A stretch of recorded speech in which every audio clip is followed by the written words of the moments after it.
And people are thinking they have very good, something is there inside and it is very effective.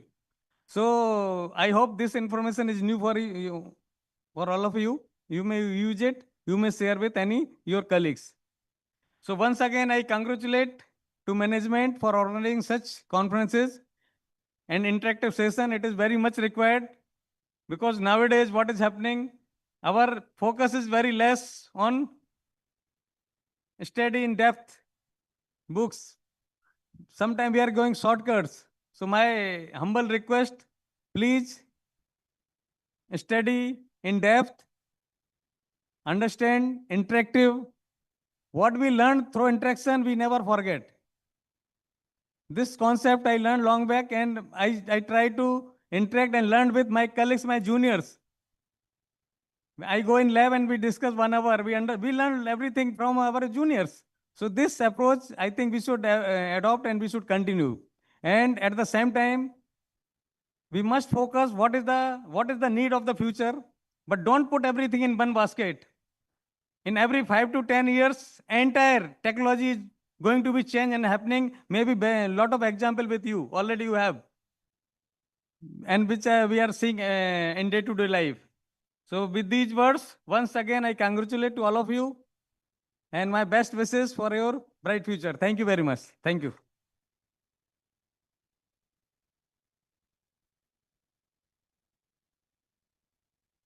Thank you so much, sir.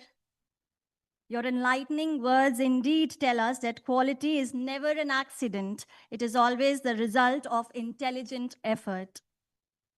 It is now my proud privilege to invite our guest of honor, Dr. Professor Manmohan Mehendiratta, Principal Director, Department of Neurology, BLK Max Super Speciality Hospital.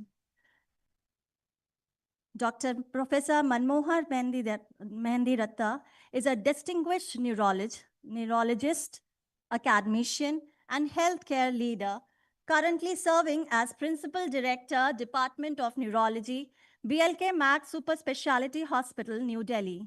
He is widely recognized for his extensive contribution to clinical neurology, neurological research, and medical education in India and internationally. With several decades of experience in patient care, teaching, and research, Dr. Mehendiratta has played a pivotal role in advancing stroke management, neurorehabilitation, neuroepidemiology, and evidence-based neurological practice. An eminent contributor to medical literature, he has authored and co-authored numerous peer-reviewed publications, book chapters, and scientific presentations in national and international journals and conferences. An eminent clinician and academician, his work reflects the true essence of translational medicine, taking science from bench to bedside. Sir, may we request you to kindly address the audience. A big round of applause for Dr. Manmohan Mehendiratta. Thank you so much. Thank you for the kind words. It's indeed an honor to be here. Honorable Vice Chancellor, ma'am, though she is not here, she's busy in some other meeting. Distinguished dignitaries on the dais,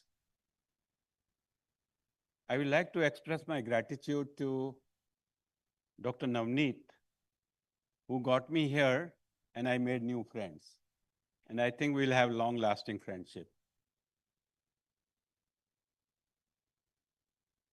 With Dr. Navneet, we had first interaction when there was a Department of Science and Technology. I was doing Indo-German project with the University of Cologne. And at that time, we met with Dr. Navneet, and it was very fruitful discussion in IIT Delhi. I wish to congratulate the organizers for this type of meeting, which is PTT DICBR 2026. As it, I will say, translational development, integrating chemistry, bioscience, regulatory for next generation therapeutics. I will speak some ex tempo. what ultimately matters, we say patient-centric approach, patient care, but what is most important in these types of meeting, now we have started including patients and their caregivers. It's called patient-related outcome, PRO. All B Pharma, M Pharma students who are here should know what is PRO. It's a very important topic and the current topic, because they are the one who will tell what the doctor has done or the science has done. We can say, I am the best doctor in the world. That's fine, but what is the perception among the recipient of treatment from the experts? So it's truly encouraging to witness a conference that recognizes the essential link between pharmaceutical innovation and clinical realities. Clinical reality is clinical usage. Somebody was mentioning about use of aspirin. Now there is a aspirin called baby aspirin in US 81 milligram, which is not available in India. They say lick a tablet of aspirin in the morning in the bathroom to prevent especially the cardiac events and maybe also the cerebrovascular events like the stroke. Now, it's ultimately scientific advancement to serve patient care. What I said, patient-related outcomes, and what Madam said, I believe in that, bench to bedside, is very important. I'll come to students who are using a lot of mobile here, because I get a lot of patients who use mobile and they don't allow the mobile to sleep. See, mobile can't speak, mobile has no life, but they are not allowed to sleep. So they come with occupational hazards. So that I'll discuss towards the end. The depth of discussions reflects a strong commitment to translational medicine, where research is not confined to laboratories, but it reaches the destination, that is the institution and hospitals. I, in particular, appreciate the emphasis on evidence-based development. I'm a strong supporter of. How many of you are aware of Cochrane Review? Anyone who is aware of Cochrane Review? Yeah. Cochrane Review is evidence-based library in UK, and I have written 3 Cochrane Reviews with the word authority from University College of London. He was my co-author. The other co-author was from Switzerland, Thierry Kunze. So these are like PhD thesis. Take so much time to take the data, do meta-analysis, and then publish. The integration of emerging technologies, as was said, AI, if you are using on some talk, you must do a disclaimer, as I said. I said I have taken the assistance of artificial intelligence. I call it as my assistant, not as my master. Because if you put wrong information, Doctor was mentioning, it will hallucinate and it will give you the wrong outcome. So that you should avoid. It's not that you just copy paste and give a talk. You have to apply your mind to see that it is. Second, AI is emotionless. There are no emotions. While we have emotions, when you discuss with the patient, family, emotions come. If you hug them, they feel so good that my doctor has solace. He has compassion to tell me, which artificial intelligence doesn't have. The integration of emerging technologies, advanced pharmacology, and multidisciplinary collaboration signals a progressive shift towards more precise, personalized, and outcome-driven healthcare solutions. It is indeed reassuring to see where I used to be many years back, young people, young scientists who are ready to learn and advance. But my one request, be disciplined, be regular, do your work daily, don't leave near the exam. That's what I used to do. I was a day scholar, but that's what I used to do. And if I see the patient second time again of malaria, I'll go and read malaria again. I'll gain knowledge. So with these things, you must compile your knowledge and not using the notes near the exam. Platforms such as this strengthen the bridge between researchers, healthcare professionals like me, and industry stakeholders like Manish spoke. I am confident that the ideas and partnership emerging from this conference will translate into improved treatment strategies, stronger research networks, and healthcare ecosystem. I'll give my little background. I entered as a resident in GB Pant Hospital, Maulana Azad Medical College, Delhi University in 1983. And I served there 35 years till director professor and then deputed as director of an institute, super specialty like AIMS. So my suggestion to all of you is that you have to think whatever you do for the well-being of the patient. Our Hippocratic oath says, do no harm if you can't do good. So not that patient comes, I write 10 medicine. I have to think, if I have to take this, how will it behave? So those are very important. Second is use of latest technology. We get young people with, IT people in particular, with lot of occupational hazards. What are the occupational hazards? Carpal tunnel syndrome, pain in the neck, pain in the shoulder, tennis elbow. These are very common. Do use it judiciously, it is required. I put my phone on DND from 9:30 PM to 5 AM. So I will also request you, it's an essential component, but not that we can't do without it. Use it when required and gain your knowledge through natural intelligence with the help of assistant from the artificial intelligence. How many of you know ChatGPT? Everybody knows. Can somebody tell me the full form of ChatGPT? Don't put in your mobile phone now. So by the time if I come next time, you all will know what is ChatGPT. Okay. Generative transformer. So you must know what you are using. You are saying ChatGPT, AI chatbot, Perplexity, Canva, I use extensively. I use Gemini, I use Copilot, and I use Grok. I have bought chatbot, not ChatGPT. ChatGPT is free, but they are of good help. But they are again my partner, my assistant, and not my master. So with these words, I'm very happy to interact with a lot of very dear young colleagues, and I made new friends from the industry, from the pharmaceutical section, and once again wish to sincerely thank Dr. Navneet to give me this opportunity to come here. I'm grateful to all of you. Thank you.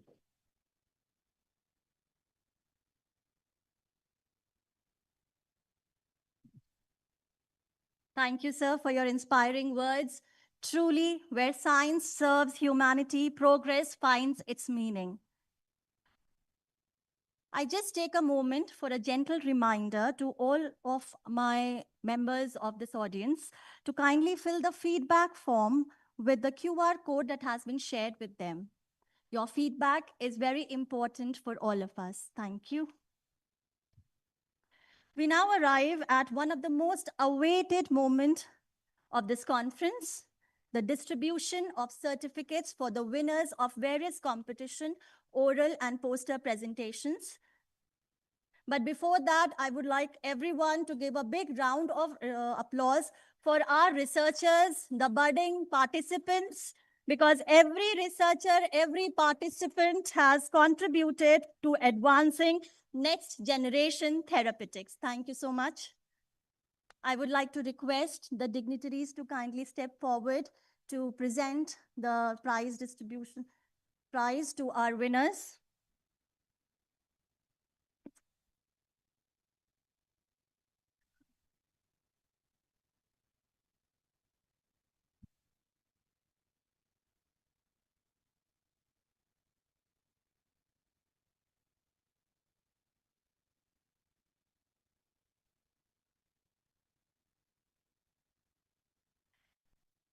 So I begin with the final result announcement of oral and poster presentation of PTT DI CBR 2026. We start with track 1, which was for traditional scientific knowledge and ancient wisdom. For the 4th position, we have Ankit Singh.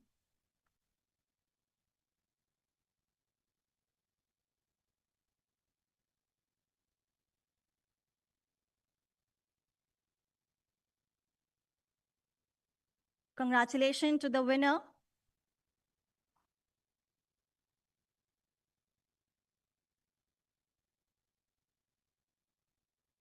For the third position,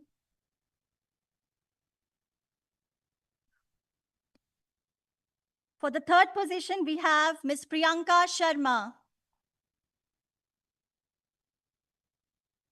Ms. Priyanka Sharma.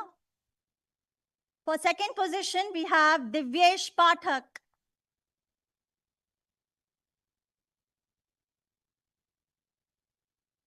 And for the first position, we have Ms. Sudeshna.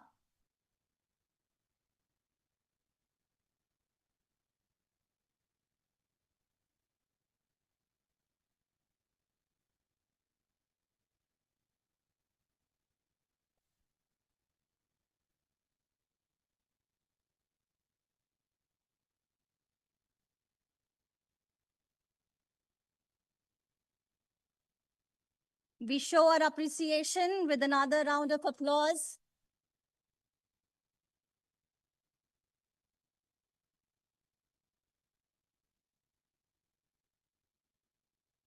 For track 2, we had the presentations for stem cells and system biology.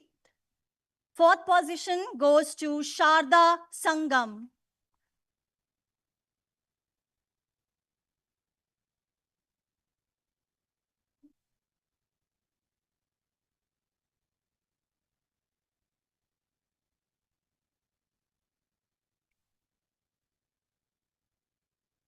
Third position, Atifa Hansari.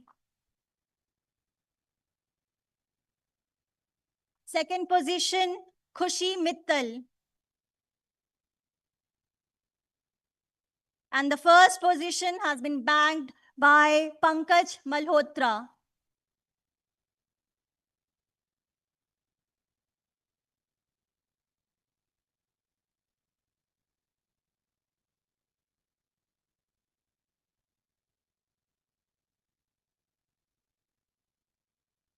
Congratulations to the winners of this track.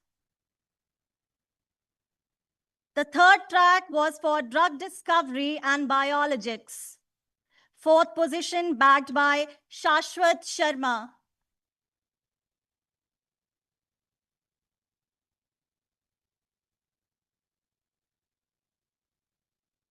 Third position, Divya Gautam.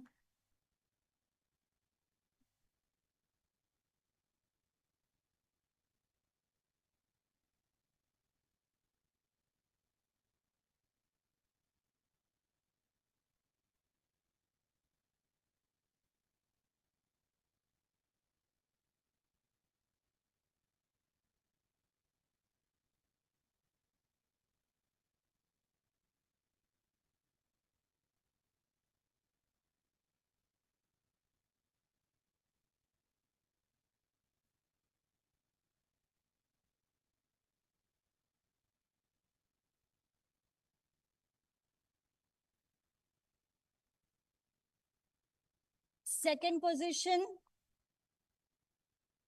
I know the hearts are racing. It goes to Ritika Chaudhary. Congratulations, Shashwat, and appreciation for Divya Gautam.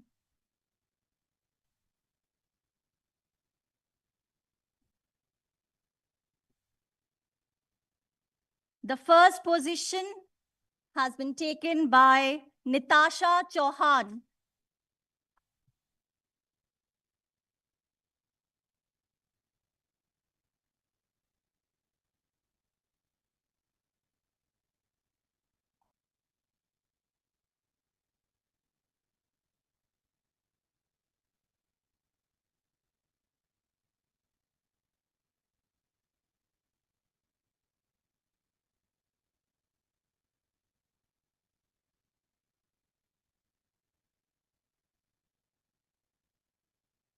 Today we celebrate not just participation, but scientific commitment.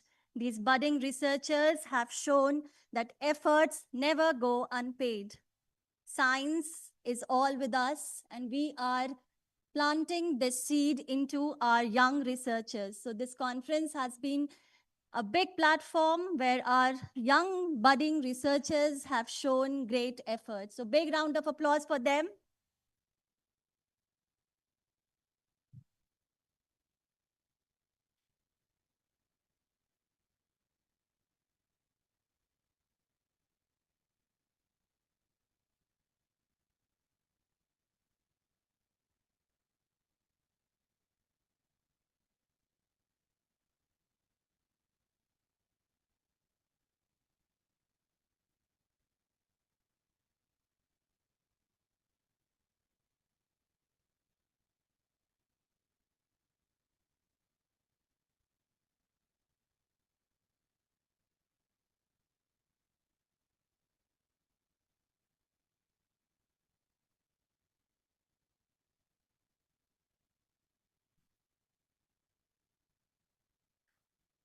Next, we have track 4, phytopharmaceuticals and regulatory compliance and practice. The 4th position goes to Asmita Bhattacharya.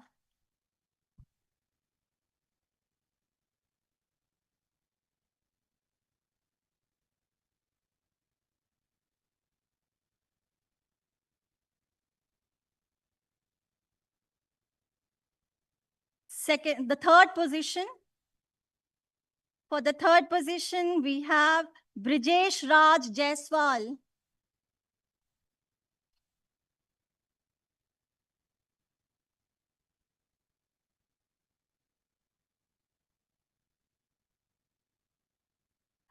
For the 2nd position, it is Sonali Pawar. And the first prize goes to Shrutika Sharma.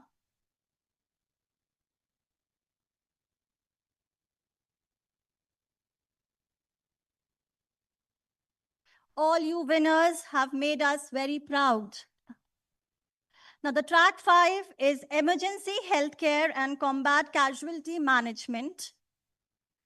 For the 4th position, we have Utsav Ahuja.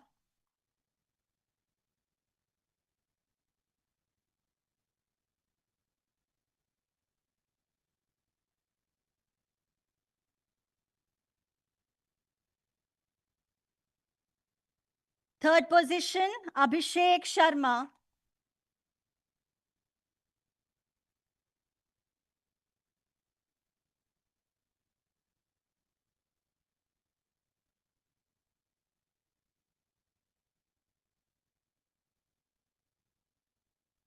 Second position, Kaushal Singh.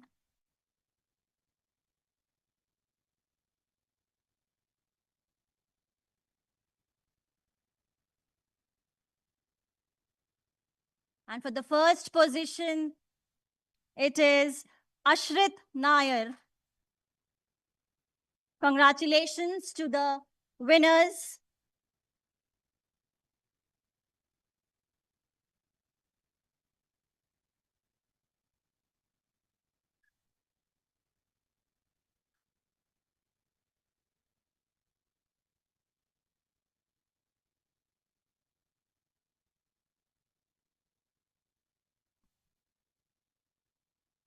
Moving on, we have a second segment for the results for the scientific models, which were held on 25th of February 2026 at 2 p.m. in the E2 block. Now, the 4th prize goes to Group 3, Atul and team, AIMT.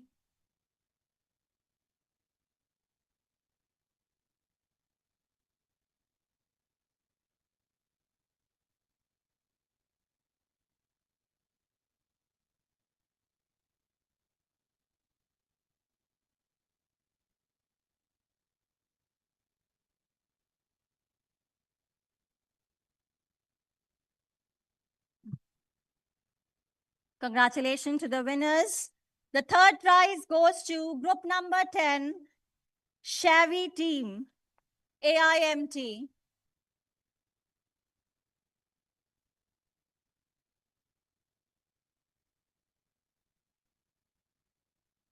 Congratulations to the girls. You make us proud.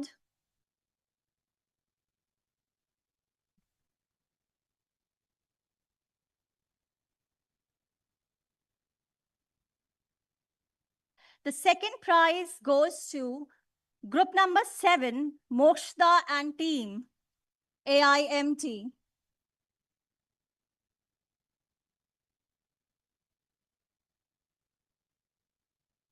We have with us our Honorable Vice Chancellor Ma'am, Professor Dr. Balwinder Shukla Ma'am. We all rise to welcome her. She shared this space.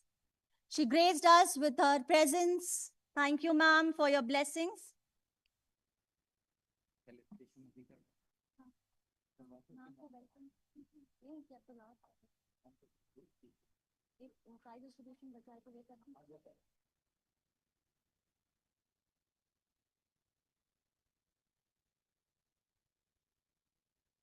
The first prize goes to group number 4, Pari and team, AIMT.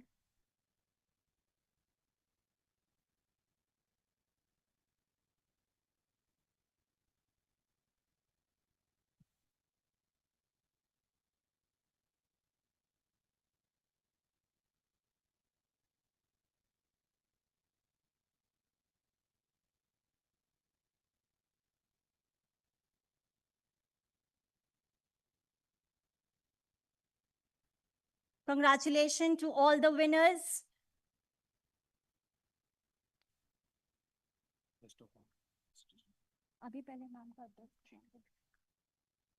Thank you, all the dignitaries and VC ma'am. It is now my privilege to invite Professor Dr. Balwinder Shukla ma'am, Honorable Vice Chancellor, Amity University, Uttar Pradesh, to address the gathering.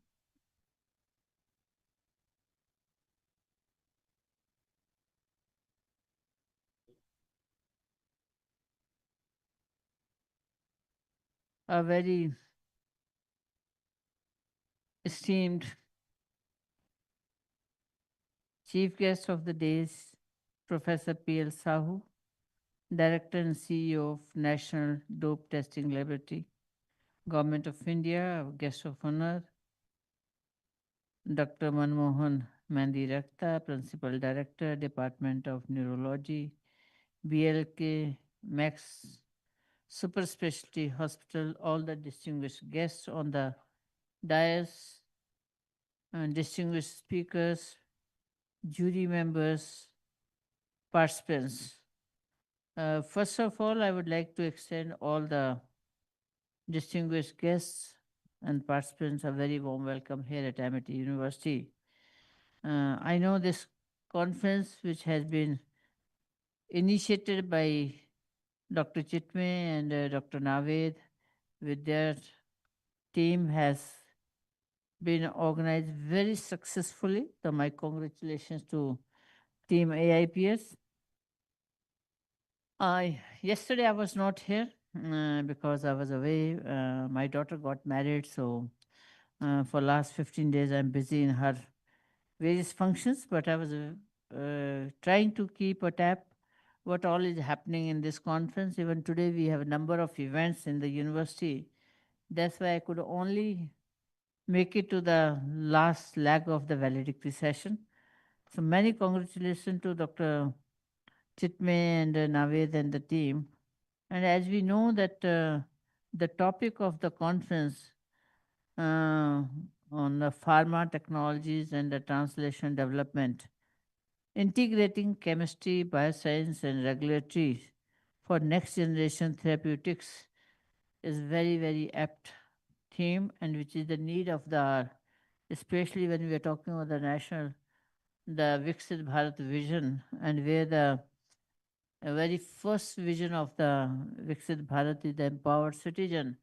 And in this, the empowered citizen, again, the very first goal is that how to provide integrated health solution to the citizens, and also how the India can be the global hub of the, especially the Ayurvedic medicines. And this conference becomes extremely important towards that, achieving that goal. And especially this, when we are coming to this conference, that the pharma technology and the translation development integrated chemistry, biosciences, and regulatory for next generation antibiotic. I feel proud to see how the research presentations that I've heard from the organizers and discussion during the past 2 days have highlighted the importance of collaborations, innovations, and translation of research into real-world applications. And our Honorable Founder President always emphasized that whatever the research we do, that research has to be for the benefit of the society, for benefit of the industry.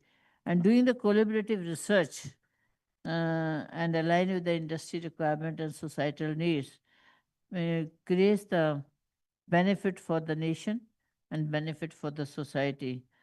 And I know that during these last 2 days, all the participants of the conference were engaged in meaningful deliberations on traditional scientific knowledge as well as the stem cells and tissue engineering, drug discovery, advanced formulations, and regulatory compliances. The presence of distinguished experts from institutions such as AIMS, DRDO, and Indian Pharmacopoeia Commission have significantly enriched the academic and translational value of this conference.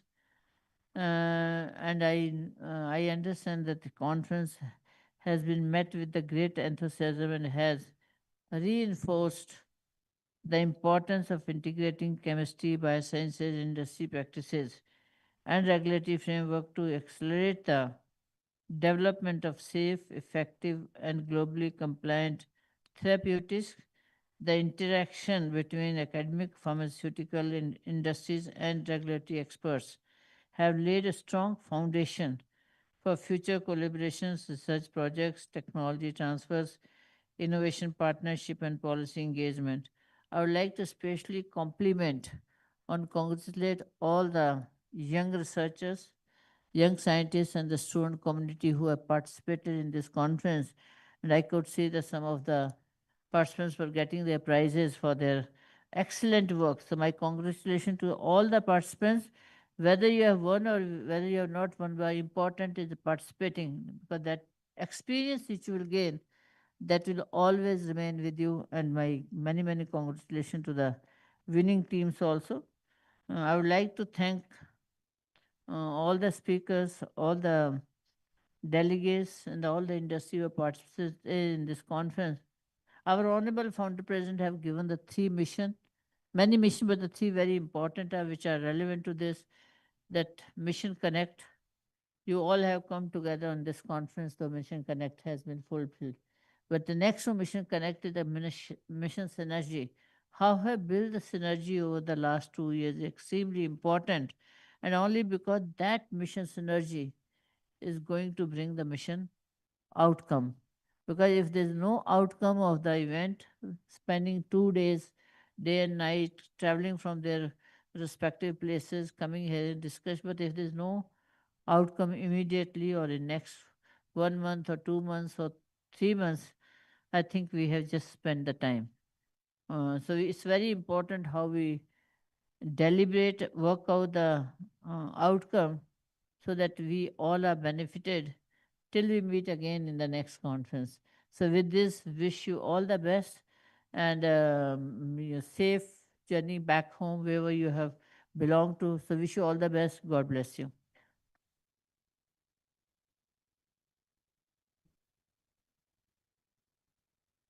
Thank you so much, ma'am, for sparing your precious time for us. But your mere presence elevates our morale many folds. Thank you so much. We now proceed with the felicitation of our guest as a gesture of gratitude and respect for their invaluable presence and guidance. I request our Honorable VC Ma'am to felicitate our chief guest, Professor Dr. P.L. Sahu Sir, Director and CEO, National Dope Testing Laboratory, Government of India, New Delhi, with shawl and a memento.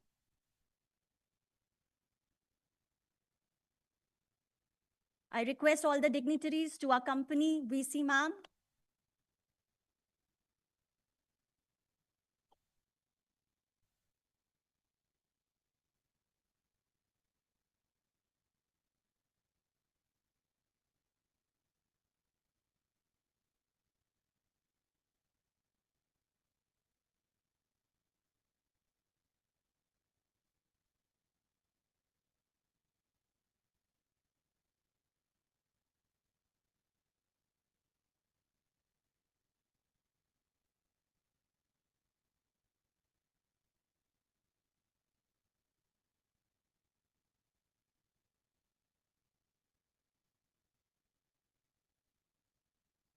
I request ma'am to felicitate our guest of honor, Professor Dr. Manmohan Mehendi Ratta sir, Principal Director, Max BLK Super Speciality Hospital, New Delhi.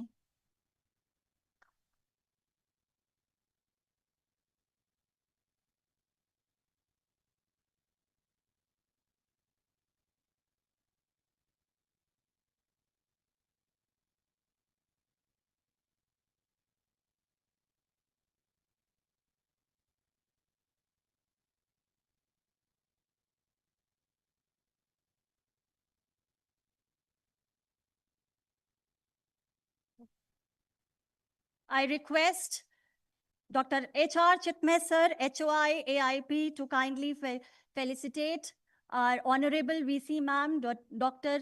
Balwinder Shukla ma'am, with a memento as a token of respect from us.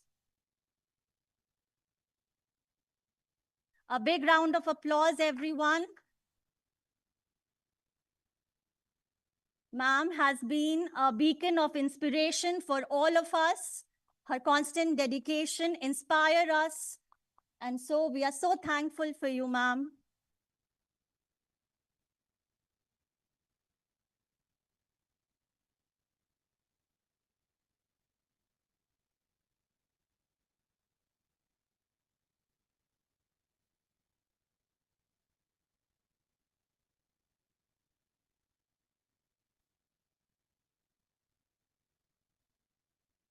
Thank you so much, everyone.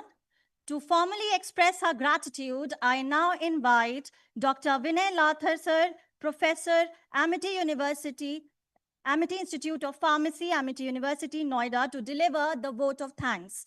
Dr. Vinay Lathar sir.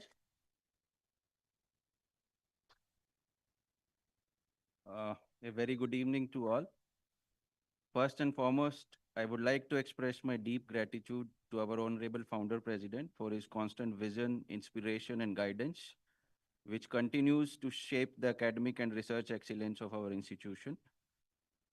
My sincere thanks to our Honorable Chancellor, whose unwavering support and encouragement have always been instrumental in fostering such meaningful global academic engagements. I would like to extend my heartfelt gratitude to our Honorable Vice Chancellor, whose dynamic leadership and steadfast commitment to academic excellence have been the driving force behind the resounding success of this conference. We are immensely honored by the gracious presence of Dr. P.L. Sahu, Director and CEO, National Dope Testing Laboratory, Government of India, the chief guest of the day.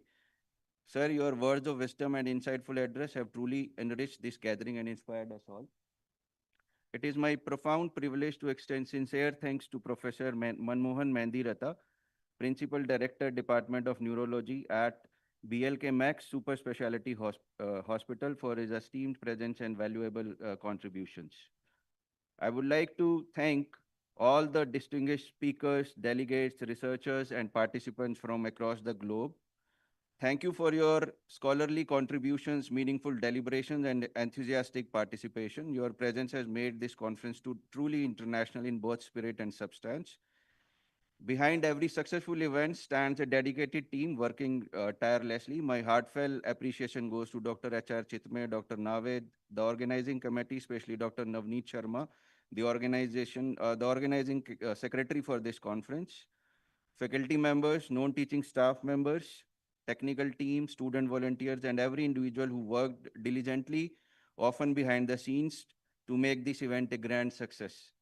Lastly, I thank all the delegates for your time, engagement, and commitment to learning and collaboration. Your active participation has made this conference a truly remarkable and memorable experience for all of us. Once again, I extend my sincere gratitude to each one of you. Thank you. Jai Hind.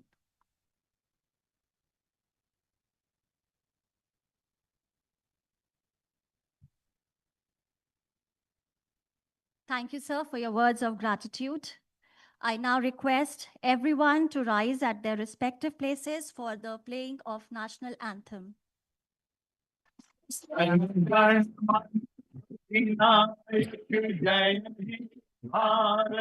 Bhagya Vidhata Punjab Sindh Gujarat Maratha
Thank you, ma'am, for gracing the occasion with your presence.